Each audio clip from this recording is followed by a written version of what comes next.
So what about quality assurance? Like, is there a certification process to become an advocate? Like, what does somebody do to become an advocate in the state of Missouri?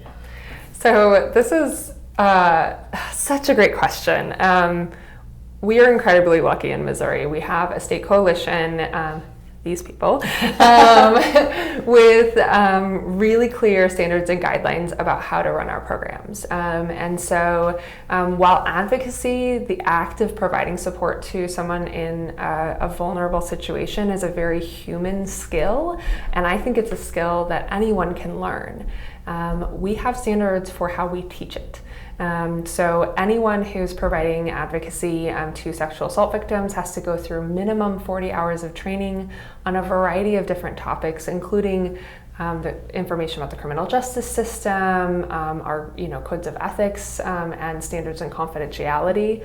And then we also, we know that the majority of advocates working across the state of Missouri are getting an opportunity to shadow more experienced advocates, being mentored by people who've been in the field longer. And as a result, we've gotten to see multiple generations of advocates doing this work in incredibly high standards, and just providing really great quality care to people. So I know when I think about my role as an advocate, I often describe like I've really kind of grown up in this work. This has really been my career. So when you think about what stands out most, what really, in terms of what's gratifying or why you've chosen this, like what is it about being an advocate that has been a very rewarding career path for you? So for me, I have had the question so many times, how can you do this work? Or people say, I could never do that for a living. And it sounds so depressing. I know, right? But I remind folks that every day throughout our community, people are dealing with challenges and people are struggling. And every single day, I get to help make sure that things are a little bit less bad. And that's a great feeling. It's a great feeling to know that I had a positive impact on somebody's life or on the well-being of my community every day. And so that is really what sticks with me. And then also, I get to see healing happen.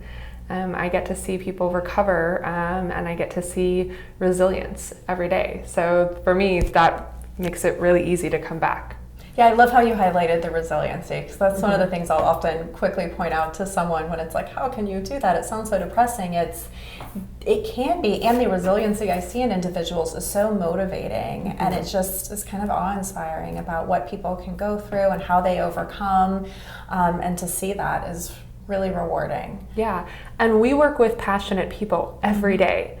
And I don't think everyone else can always say that about their careers. I know, my parents didn't necessarily come home and say, I work with incredible people every day. But our colleagues and our community partners are also, I think, what motivates my work is that they do inspirational things every day, and they come in with compassion and dedication, and surrounded by people who love what they do. And it's kind of hard to complain about work when you work in that field.